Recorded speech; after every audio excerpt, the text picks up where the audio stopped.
It's next door, or it's there or here. Okay, folks, we're going to go ahead and get started once again. So I want to thank you for joining us for the second half of our relationships panel discussion, sponsored by the Los Angeles Black Book Expo. So once again, I'm going to turn it over to our distinguished panel and our moderator, Nikisha Crawford. Thank you. Okay, so we look like we scared a few people off, but we're gonna pick up where we left off, keep it going. Some of the people needed a break. Go get something to eat, get something to drink. But we want to talk. We were talking anyway, even when everybody left. We still talking. So we're gonna just go ahead and talk amongst each other, and we will, we'll try to give people an opportunity to get back. And then if anybody has questions, we'll give you guys an opportunity to ask a question. Okay? So we were talking about a few different things. We've obviously discussed lots of different viewpoints as it relates to men, women, and relationships. And all of us have, varied perspectives about the topic. I wanted to ask you guys, should education or career background be a priority when dating? How important is it? I think you should definitely look to see what the other side's family is like. Okay. Because that other family could really cause you a lot of trouble. Okay. If you're not careful. I haven't had those problems, but I've seen it. I agree with that. When I was younger, I said I need a college-educated man with no children and no prison record and all this, that, and the other. At this point, because my standards have changed tremendously, I don't think that someone's educational level is as important as their life experiences. However, I think it is very important to see how their family acts, to see how they interact with their mother, their sisters, their girlfriends, their co-workers, their baby mama, because that says a whole lot about somebody, because there are some things I just won't tolerate. If I'm dealing with a man and he's talking about his baby's mama in such a terrible, terrible way, I'm done, because he might talk about me like that, and so I think that's important. What if she's terrible? Well, they use I'm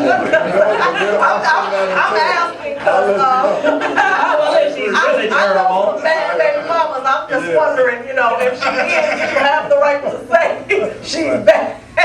Well, how bad was she if you got with her and you have children? There have to be. That was before kids. And then she came crazy. She became a baby mama and then lost everything. Well, you better be paying child support. Pay some child support. Well, were you gonna say something about that, Anthony? Oh.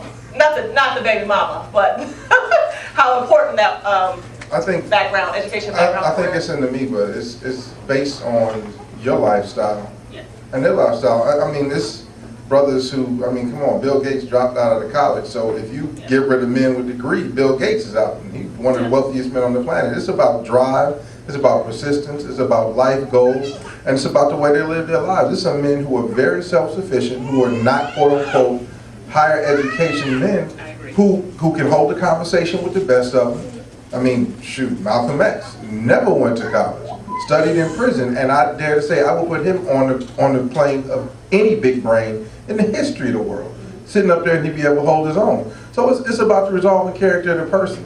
I can't make that, because I'm not going to sleep with a book. I'm not going to have a conversation with a book, and I ain't going to marry and have children with a book. Okay. So a book can't be necessary. Okay, what about? And I'm going to say you have to find someone that's like-minded. Okay. Yes. See, that's the thing, because when I was dating, this is what I would get. I want a man that makes this, he has to be college educated, he has to be this, that, and the other. But see, what people fail to realize is that every positive that you want comes with the negative. And so, for example, you may want a guy that makes 6 figures, let's just say. There's very few people that make 6 figures that are going to be sitting home with you in the middle of the day watching Oprah. And so you can't be as the experience that I used to get all the time. Well, how come you don't spend time with me doing this in the middle of the day during business hours? I'm like, look, I ain't that brother. I'm not going to be with you in the middle of the day doing nothing. I got to work. I got to make things happen. And so the thing is that for every positive, there's a negative. And so for everything that you put out that you say that you want, you have to consider to say, okay, with those positives, what are the negatives and can I deal with them? And I think that is critical to finding someone that fits your personality. And also pay attention to what's going on when you're dating. I know a couple of young ladies who dated guys. I guess they really, really liked him, but he already had 6, 5, 4, 3 children. And he wasn't paying that child support. Right. So if he wasn't paying that child support, why do you think he's gonna pay yours? Well, he's so cute and so fun to be with. But that doesn't cut it. So then you end up dating a guy that's 5 years down the drain. For the guy that you already, the sign was already on the wall. 16 You for gotta me. cut it. When it's not right, cut it. Okay, okay. I was reading something the other day. I have, I'm actually, some of you guys that know me already know, I have a master's degree in education, counseling, and I am back in school getting an executive MBA. And I have this women in leadership class. And so we're in this class talking about women, you know, what is acceptable, what the realities are when it comes to leadership roles in society, so on and so forth. But I was reading in the book, and it talked about, you know, between the cultures. It talks a lot about different things, different cultures. But we were talking, there was a black and white correlation with regard to how white women view their men and what's important in them black women. And it was saying that for white women, in this book, it said that education, kind of career, that sort of thing is more important for black women, how he looks and what he comes with outside of like career capacity and education. There was, I can't tell you her name, and it's just one of the books that we have in the class. And it's saying that it had become more important because of other issues or historically within our community where black men were not necessarily making as much. We know right now that white men in general make much more than black men, generally speaking. So do you think that for black women, looks, he has to be totally, you know, there's this whole too much emphasis on how he looks and what that package is like versus what he really, you know, has here and what he's able to do in terms of a career and so forth? Yeah, that's how they get caught up. They get caught up on the fun. Oh, he's boring. Now here's the guy that's taking care of business. But here's the guy that's fun. He's dressed well, he looks good, he smells good, but he's not doing anything. He's just loafing around, lollygagging. Really, that's not working. He got time to be cute. Yeah, he got time to do it, but he's not really working. And I've seen it time and time again where women get caught up with some guy that's just, I mean, they know he's not working. I mean, I know, I got somebody in my family right now that's filling out applications for her husband. Now, anytime when it gets down to the point when the wife got, not unless your hands don't work, you should be filling out your own application. Okay. Let me tell you, I tell my daughters like this. Again, like I said, my book is written towards my daughters. Okay. I tell them better alone than poorly accompanied. And you have to really think about that because Hold on, repeat that. Yeah, I like that. better alone than poorly accompanied. I think I'm a bicycle. And what happens is that women get to the point where they just want a man.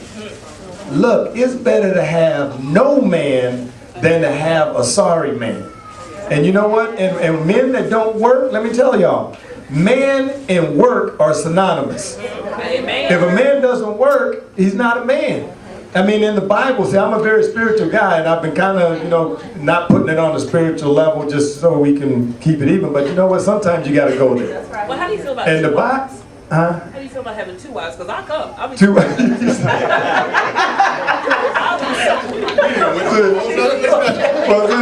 I gotta say this though. As far as the Bible is concerned, the Bible says that a man that doesn't work shouldn't eat. The Bible also says that a good man leaves an inheritance to his children's children. So inheritance isn't necessarily monetary.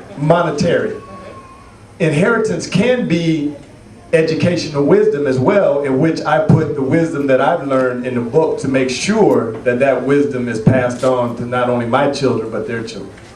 But I want to flip it a little bit because just like sisters and women in general in this quote-unquote new age get caught up in the independent and stressing what they have, brothers who have quote-unquote their game together, their job, this, that, and the other, they ain't putting out much work either. There's brothers who are working on a regular basis who don't present themselves as looking good, who don't think they have to be intelligent and witty because I drive a Lexus. You know, I work at IBM. We got to reach too. Because a lot of brothers who I see who got their stuff together is just as snobby and stuck up on themselves as the quote-unquote sisters that they going against. And they ain't presenting something. And true matter is, I don't care how how much money you got, this, that, and the other. If you're not a good companion, you can step, man or woman. You know, so it's like, we got to put up to the plate too. You can't come up to a woman like, I'm a good man, I'll pay for this, that, and the other. I'm like she said, I can pay for that. And even if I couldn't, what's that gonna do for me emotionally? What's that gonna do for me spiritually? I'm not marrying you so we can count money together. But you know what, let me just say, hold on. let me just say, I'm gonna make a point on that, because you know what? As a man, you have to provide. You have to. And I want to I'll let you say your piece, 1 second. You have to provide. And a woman should look to you to provide. Because the thing is, a woman has a nurturing spirit. She has a compassionate spirit. She has a lot of the things that a man doesn't have. And especially when you start having children and when you have a family, you know what? All that love and all that looks good and all that philosophy, all that's fine and well, but you know what? The rent is going to come. The clothing on their backs is going to come. No matter what happens, money is a part of your life, like it or not, and you got to have it. Well, so it's philosophy, you can't live off of philosophy. But this is the way that works in, because I guess, and this is my issue, I don't believe that any of this is separate. So I wouldn't even be considering a woman who wasn't taking care of herself. Just like a woman shouldn't even be considering a man who ain't taking care of themselves. So if they're in the conversations, you got to reevaluate your views and values in the first place, because you ain't even fit to be in a relationship, because you don't know what you need, more than what you want.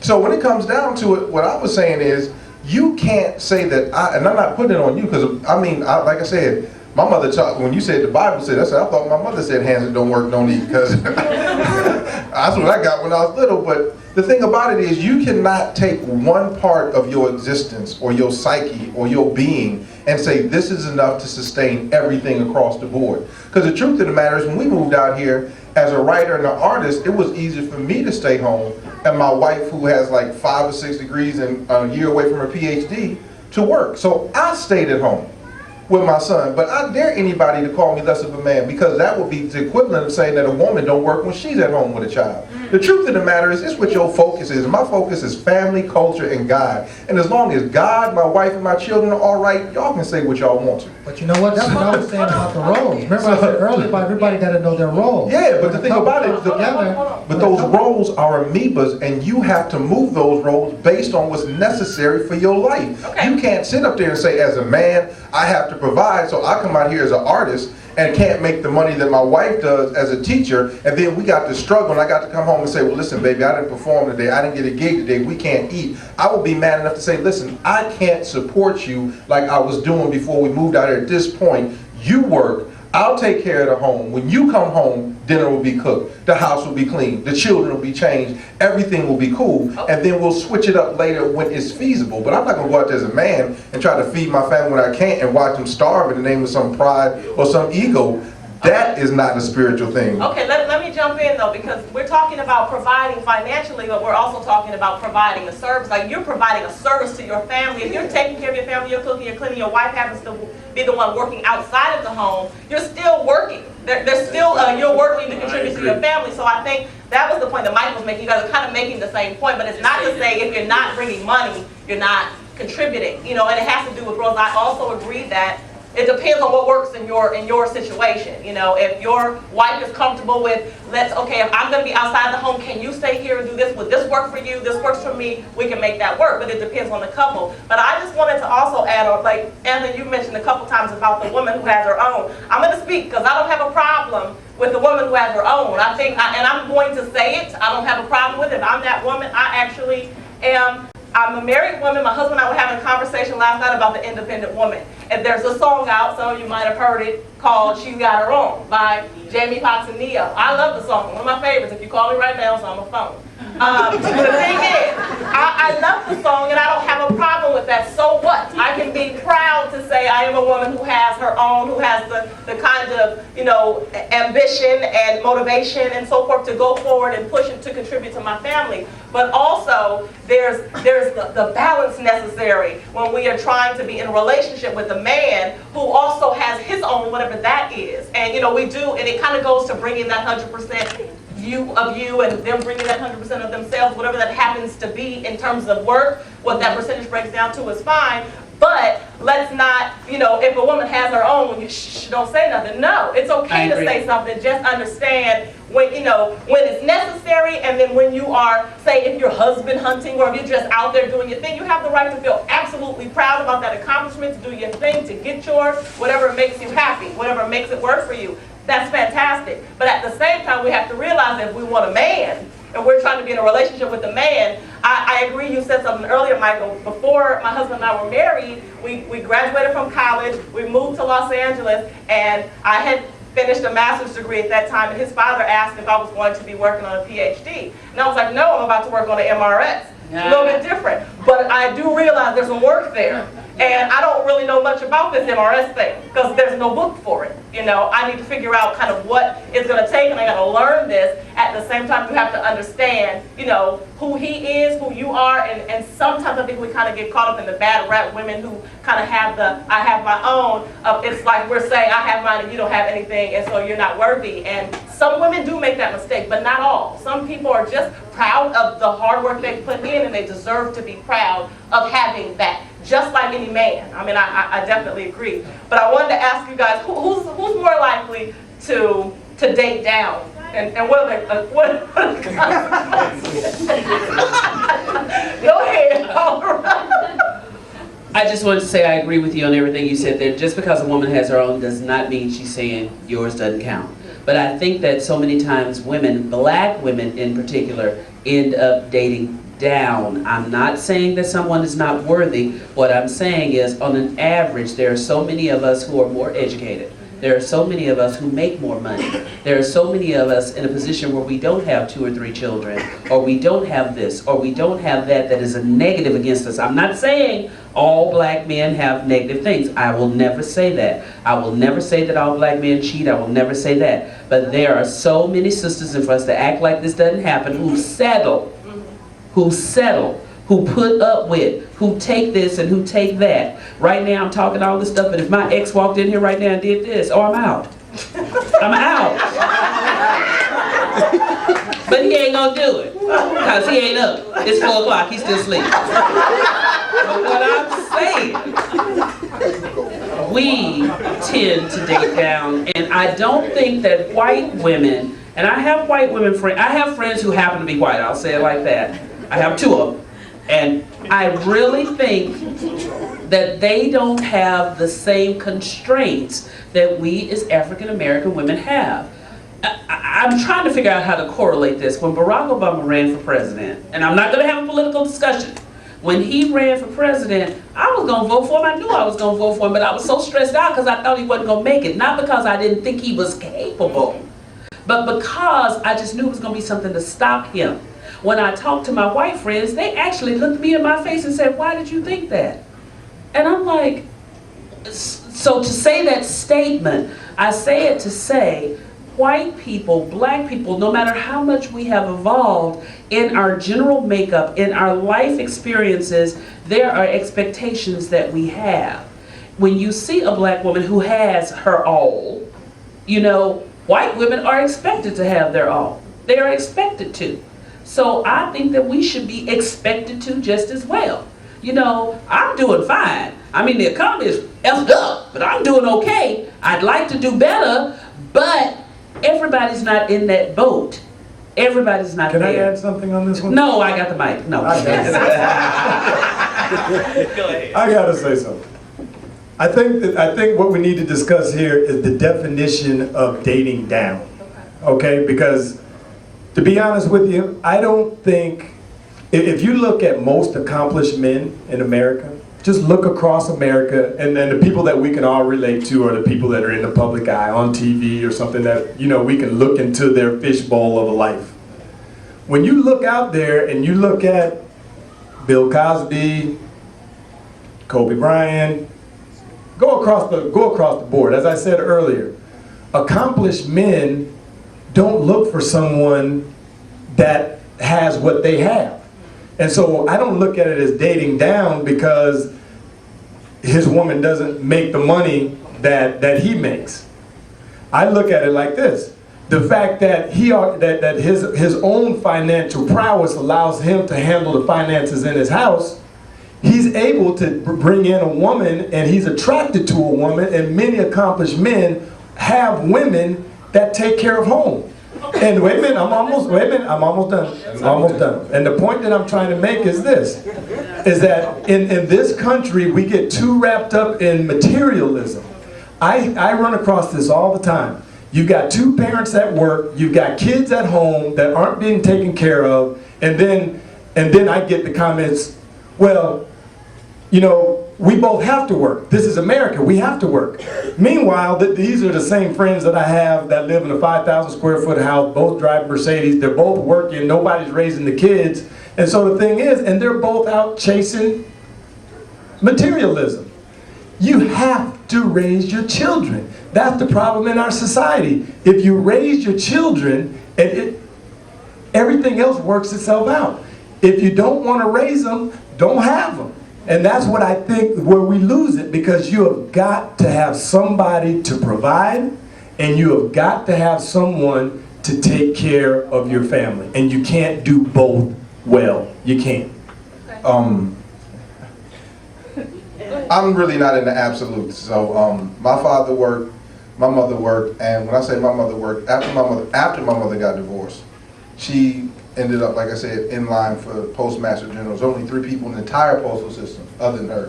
She sat on the board of 2 colleges. She finished up her bachelor's and her master's, and I don't ever remember a time when my mom was not available to me.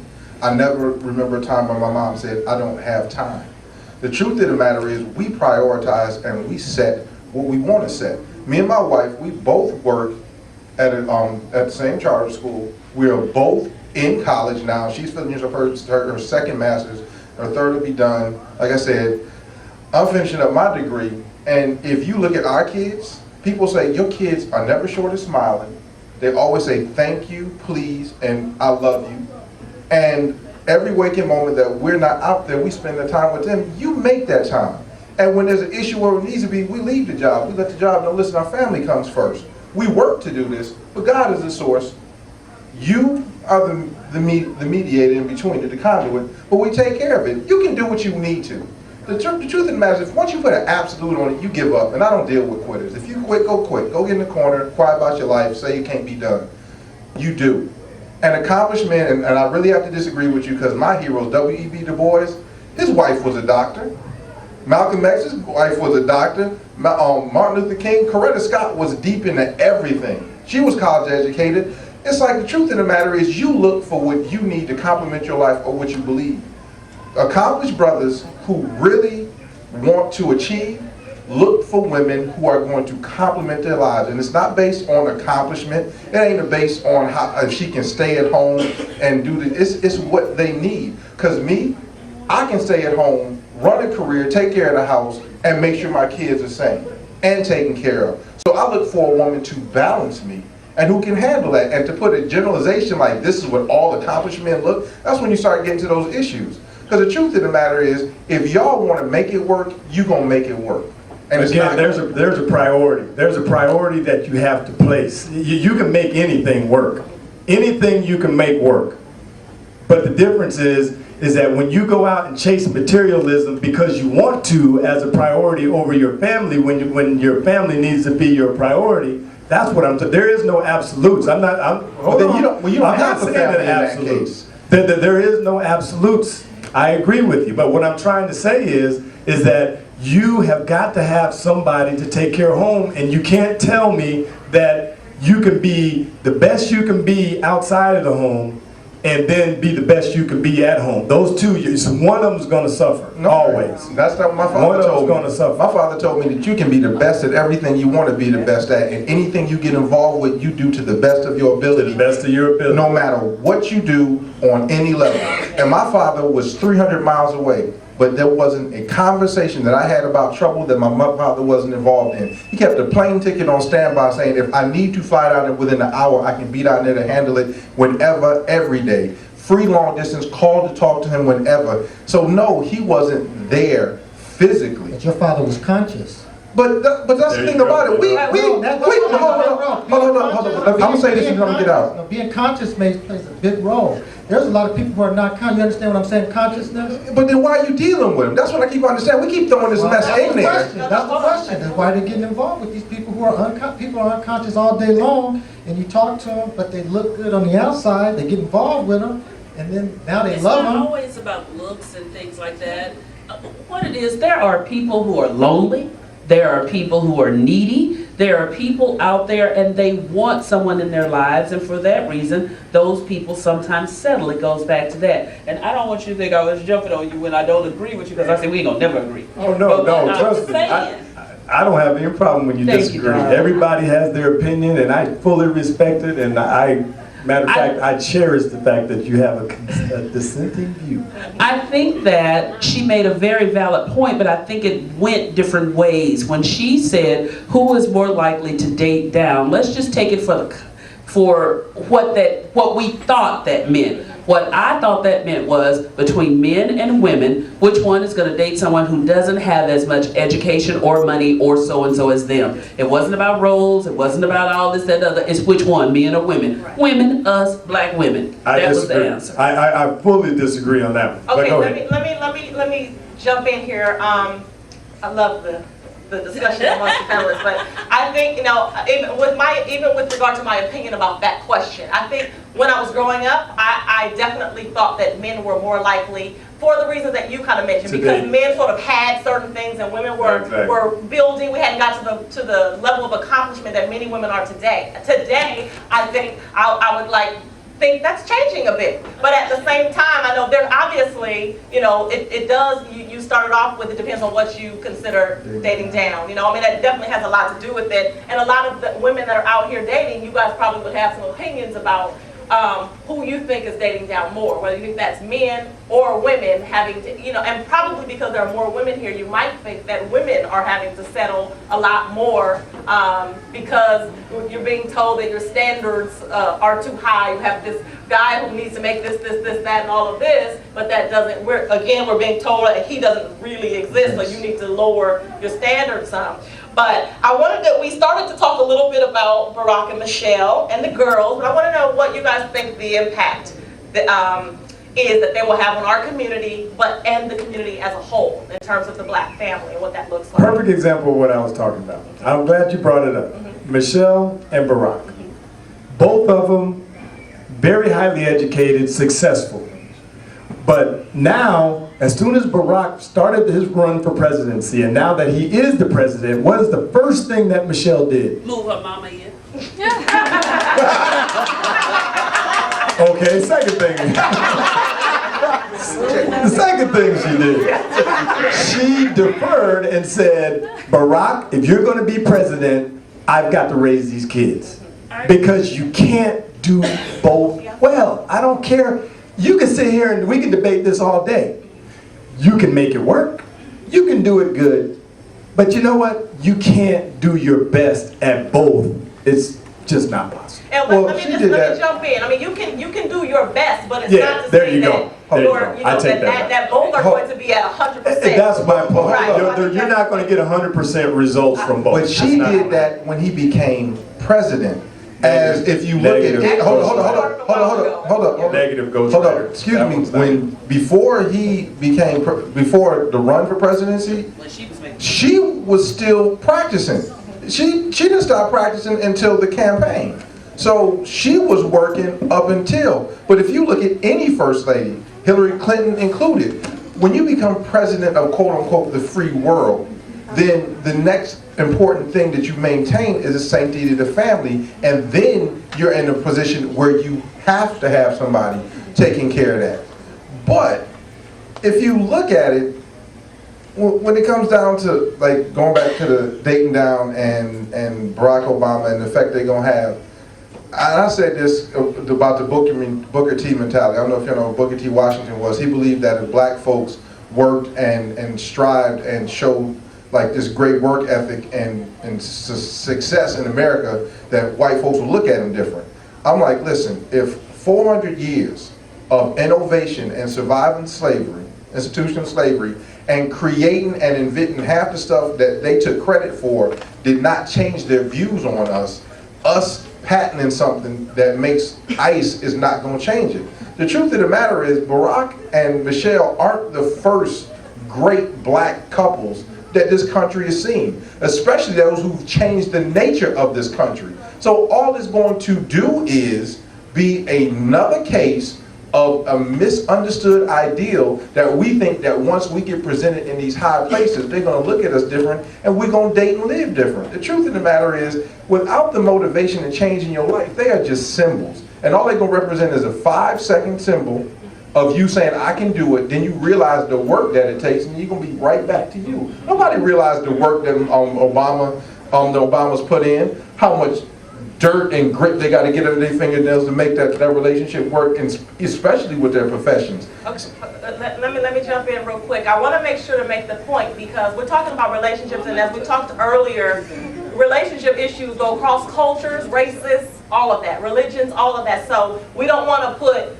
white people, white women, white men, anybody all in one box and say they are going to think that they're going to look at us different, or we want them to see us in this way, right? Because everybody has different viewpoints and see people how they see them. For some of us, Barack and Michelle and their family in this position will definitely have a positive impact. For society in general, for many people. We must face, the reality of what a black family looks like on an overall level. We don't necessarily get to see what was the last sort of example that we had that was this perfect sort of ideal. That was the fictional Huxtable family, right? I mean, it's the reality. But we know that what we're capable of, but we're just kind of talking about what the realities are. I want you guys to tell me this. I'm always interested in this.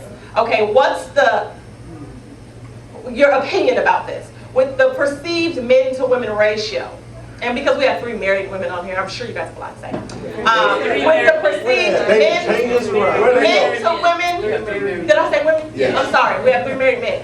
That was projection. With the perceived ratio of men to women in our community, what reasons would you give men for settling down or getting married? Just kind of quickly, just list a couple things. What reasons? Because they hear that there's 5-10 women to every man, that women will be involved with you whether you committed or not. I mean, I'm not getting the question. I'm sorry. You're saying that in our society there's this perceived ratio where more women many more women than men. Oh, then why would men marry? Yes, and I'm asking the men, like, what? Because you guys are married men. What would you tell them? Why should they settle down? I would say succinctly, to make my answer short to the point, synergy. Because you're much more powerful. 1 + 1 = 10.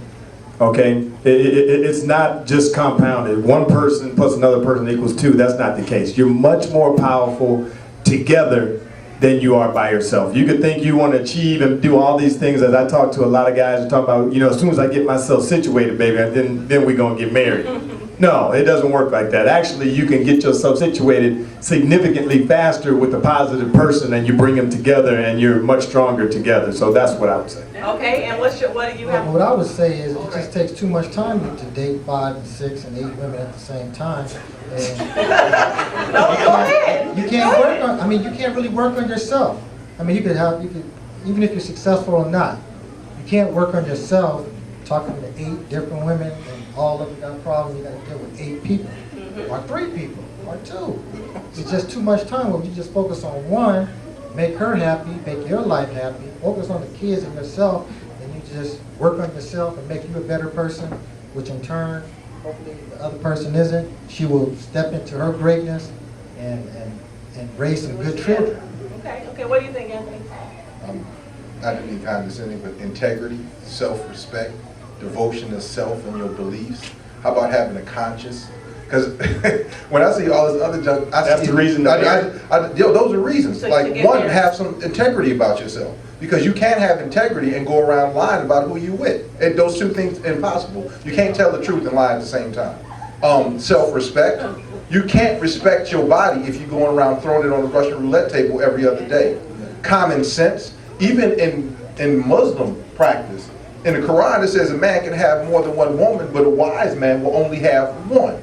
So, common sense. If you got problems dealing with yourself, how you gonna bring 4 other people into the conversation and expect something to work out? Get one, work it out, and do what you gotta do. Okay, but how about those men who are like, okay, I know I have issues. That's why I got 4 women. I don't want to settle down. What do you tell them? Because But you're dealing with. But See, the thing about it, when you're dealing with that, you're dealing with idiots who have no objective form of morals or values. So how are you going to appeal to somebody who has no respect for women, no respect to themselves, no values and no morals? You say, what do you say to them? You say, get the hell out of here, because the truth of the matter is you're not going to change them. And you're not going to convince them. You show me a man who will rob somebody, and I'm going to show you somebody who you ain't going to convince not to steal. Okay, go ahead. Well, I'm on the fence on that one because I know I'm 40 now, but when I was 19, 20, I was that guy. I was that guy that wanted as many as I could get.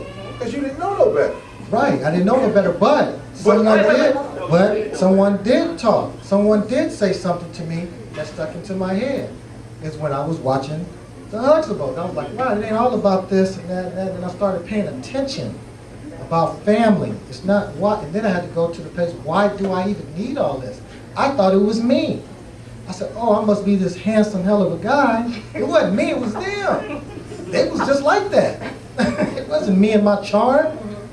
That goes back to what I said, because all the Huxtables did was show him integrity, common sense. So the truth of the matter is you wasn't an idiot because you saw it and you got it. If that stuff doesn't reach you, you're an idiot. What did the Huxtables call you up and say, listen, you need to change your life? What about the time? It was an evolvement. It evolved. It was an evolvement. Hold on. You Go get it ahead. when you get it. It was just an evolvement.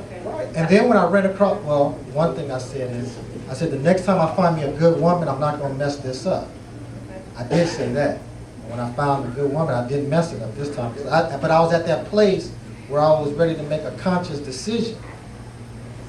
But if I wasn't there, I would have just like, been that guy again. Right. And see, I mean, the reason I ask this is because I again, in having conversations with women, usually my girlfriends or just women, my husband and I do these relationship forums. So there's men and women there, and we get down and dirty, like real talk. We don't want to hear the fancy, ideal, perfect answer, right? We want to get down to it. So that's why I'm asking you guys. I always ask this. I wonder what women think. And then I want to hear what men think. Like, what would you say? I'm always interested because personally, the answer that I've come up with that I think they might be able to understand, maybe, it's intangible. You can't really put some specific something on what that is, but how to get them to, you can't just say, oh, they're just all ignorant. Just throw the ignorant ones over there. I mean, that's not reality. We can't just put them in a box because they're still part of this grand society. And at some point, when do they get to that point where they're conscious, where they grow up, where they want something other than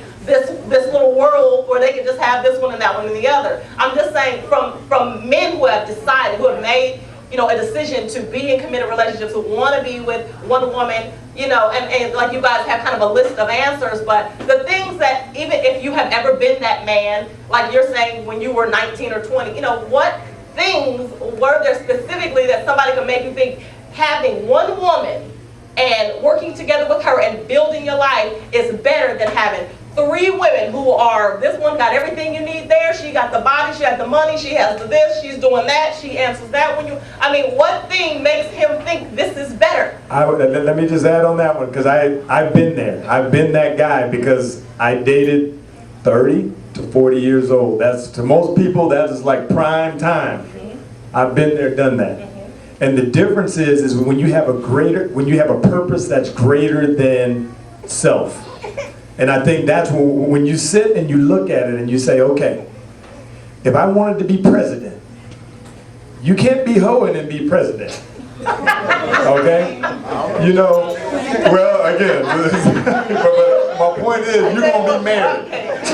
Yeah, exactly. Again, you got to temper that a bit. But the point of the matter is that you got to have a purpose bigger than you, and you got to sit there and say, you know what? Is this the right thing to do? And I came to a point where I was like, what am I getting? Where am I moving forward in life? Am I moving backward in life? And I had to really sit there you know, one late Friday, Saturday night and really contemplate and say, you know what, this is ridiculous. And there's a book that's called Think and Grow Rich, and by Napoleon Hill. And he says, and in there he says, if a man spent as much time making money as he does chasing sex, he said, most men would be significantly more wealthy than they are. And I think you got to think about that. I mean, because you really waste a whole lot of time with a whole lot of nonsense. But think about what they just said. Both of them said they were that man, but it wasn't until they came to a point in their life where they reflected and had a realization. I will bet you that a lot of stuff that helped change you wasn't stuff that you heard at the point of your revelation and change. It was stuff that you heard building up to it that finally crystallized. So when I said they're all idiots, what I'm saying is, at one point everybody's an idiot. And when I say by that, you're just not interested in what makes sense and what's good for you. And we get this thing where we think we change people. Deal with the spiritual aspect. We only plant seeds. My job is not to come up to a young brother and make him change.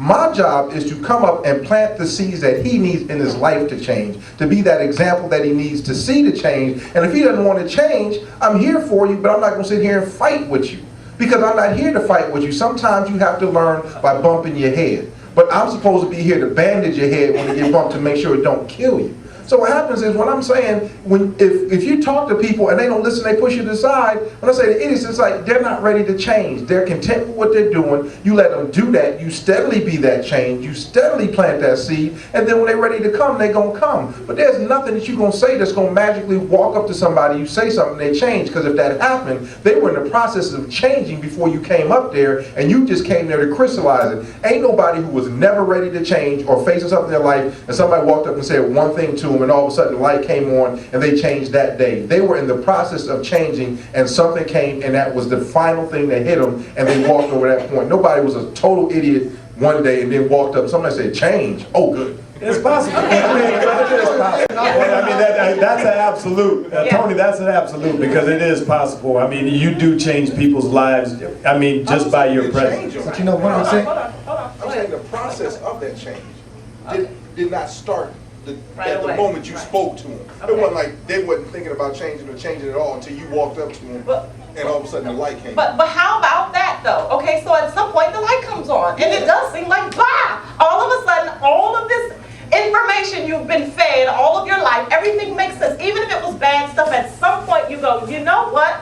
All of this that I have been, I don't want that. And then something happens, just someday you're at home or Friday night by yourself, and you just go, you know what? Enough! What am I doing? You know, and you get it. All of a sudden, it happens. You know what I mean? It doesn't necessarily, you just read the book and it had the exact, but it could be that you were reading the book and it said that exact thing you needed to hear at that moment in your life, and it just made sense to you. Now you've decided to change your mind about it. But I want to give Paula an opportunity to say I'm something. done. I want to give Paula an opportunity to say something I'm about that. done. I gave up on the dating down. From that moment on, I'm just done. They can say whatever they want to say. I'm done. Now, what's your question, honey? No, yeah, I want to know what you thought, you know, about that. What advice could you give? And I'm saying from a woman on the panel, there's not many of us, but to a man, what do you think are things, like the guys kind of listed off what they would say. What do you think? There's more, you know, a reason.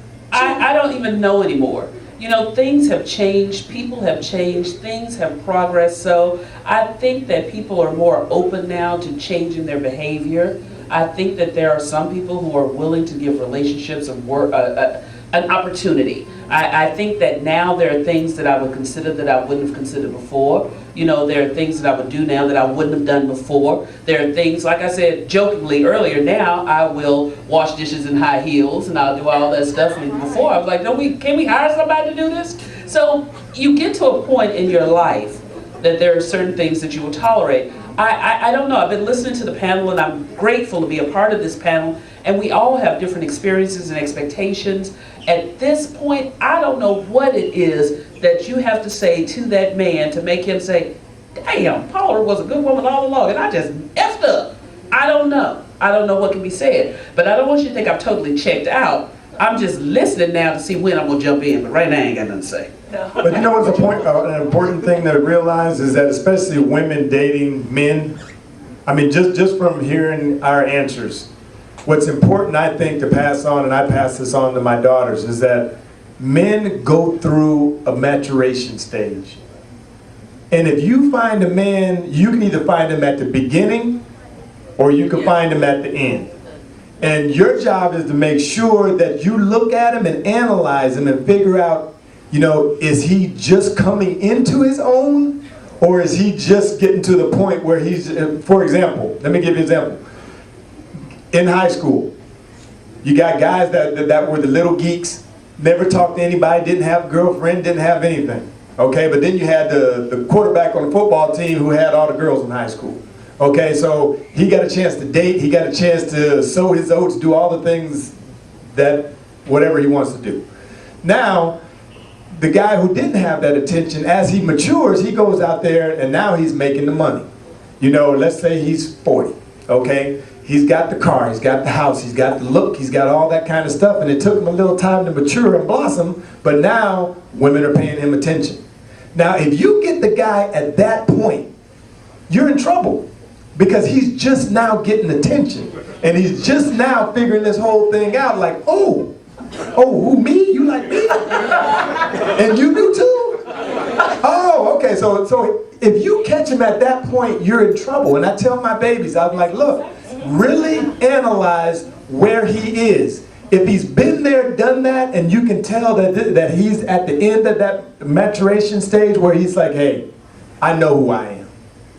Now, but anything that you do, if you catch him at the beginning, you could be the greatest thing since sliced bread, but you know what? He's not there, and he won't change. So you got to really analyze it. I think that's an important thing. Again, I always have to say my babies, my daughters, because we talk constantly about this thing. And you know what? I agree with. Right, and I agree too. What I want to do is I want to open up the panel for questions from the audience. But I just wanted to add to that you know, part of the reason I started sort of changing my focus to love and relationships is because I have 2 kids now.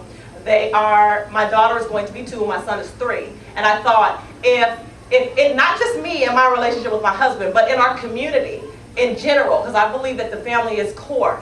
If the society doesn't teach my kids that she's valuable, that he's valuable, then not all black men are this way and it's no good, and that all black women are this way and it's want to be the man, or God, you know, don't care about this, that, the other. There's no hope for my kids.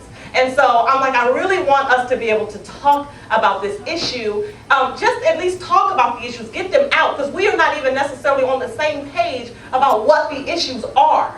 And in order to help our community at some point, we have got to start talking about family, and those issues, and then we talk about those things that we need to build. And there's a lot of things we have to build on. I think building the family on, building in terms of who we are as individuals, but who we are generally speaking as well. It is really important to me that we start, you know, sort of reframing that picture, who's inside of it, what we look like, what we have to have in order to be successful. And so it's really core to me. But I also think if everything were perfect, I wouldn't need to write a book about it. I wouldn't need to talk about it, right? We have issues that we need to, and none of us have the only answers. All of us have bits and pieces, just like everybody here has something that works for you, right? Everybody has something that works for them, something that you know is right, something that you learn doesn't work.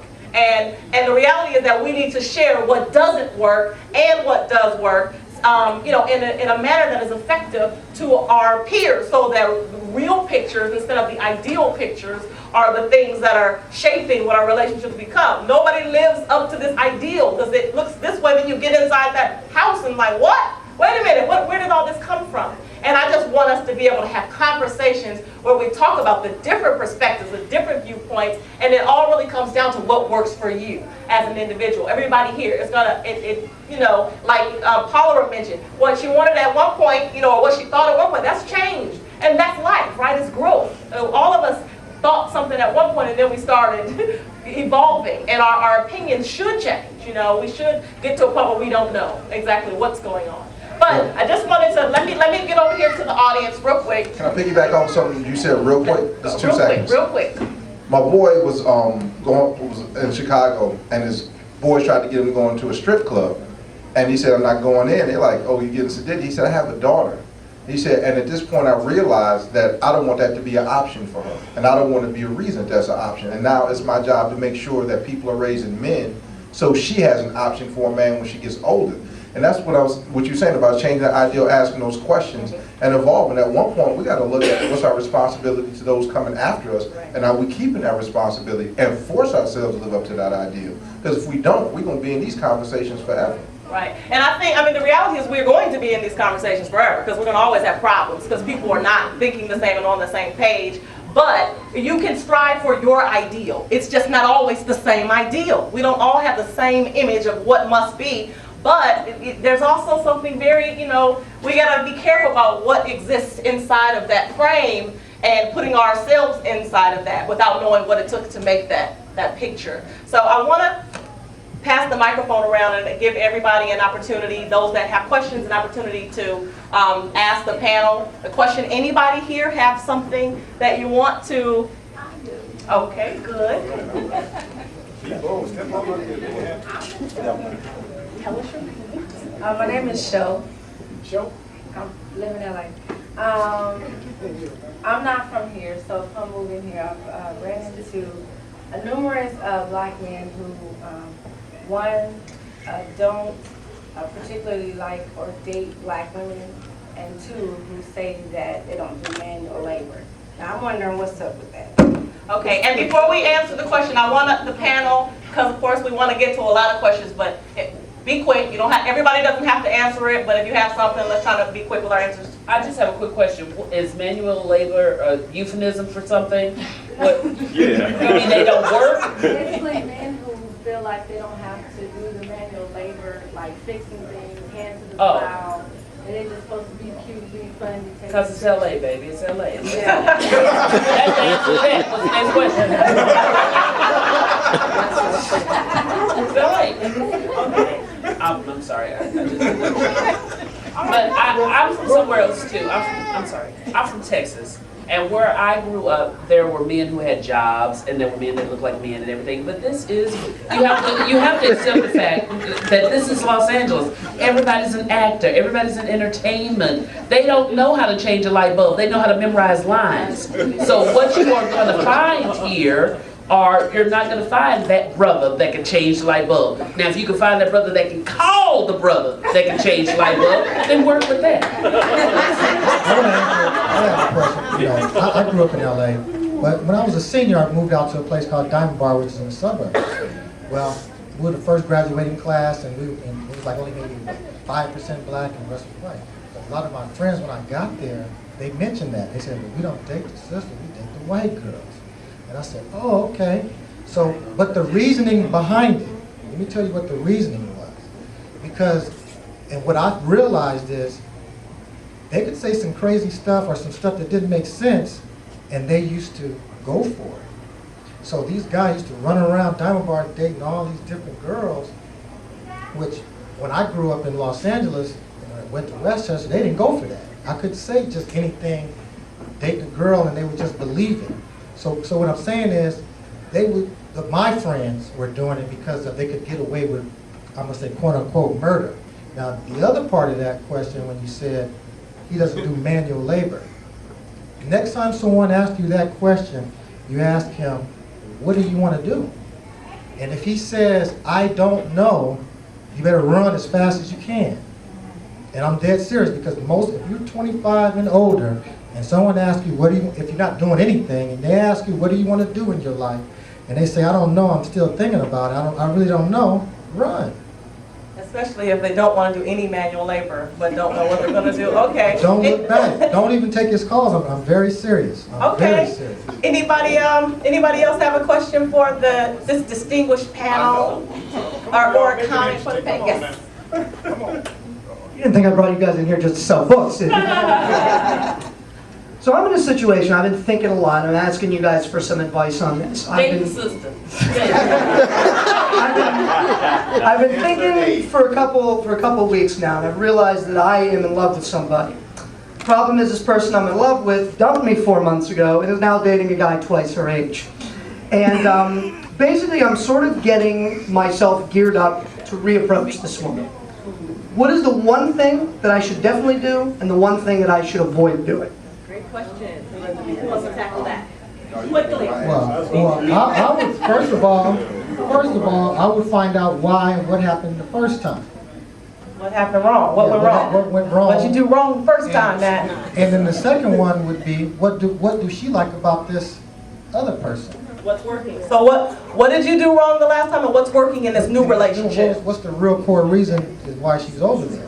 I'm gonna tell you why she over how much money you got.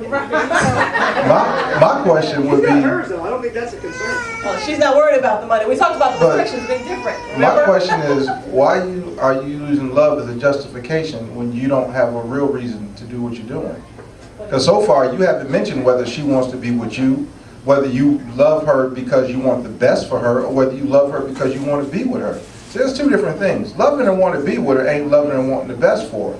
If being with this older dude is what's best for her, why would you want to mess that up? So my question is, why are you using love as a justification and putting no other reason or thought behind it? You got to really put this in perspective. Love is not an answer. Love is an entity and something we do.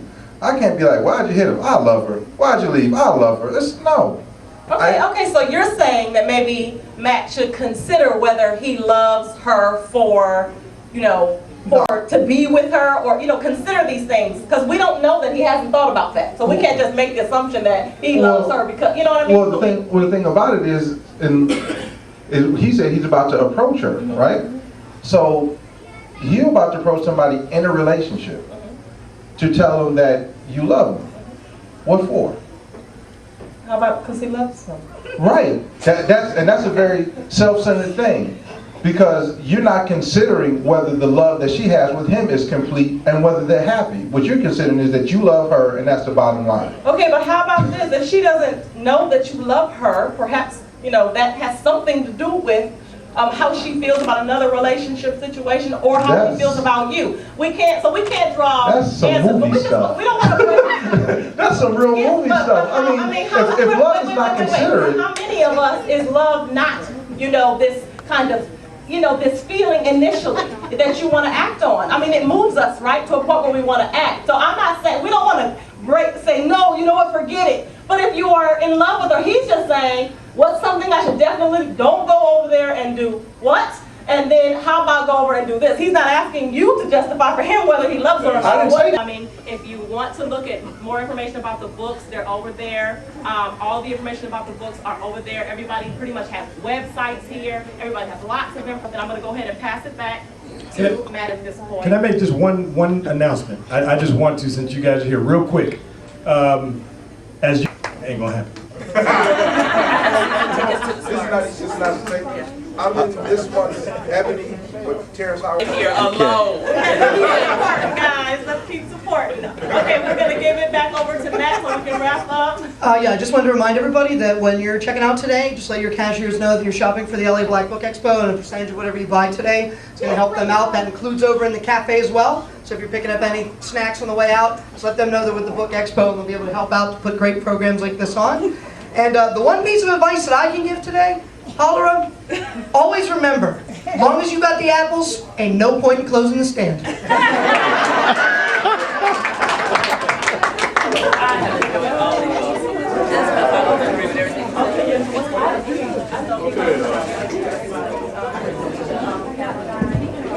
Okay, again, you can get them those vouchers for the purchase, and the table is right there.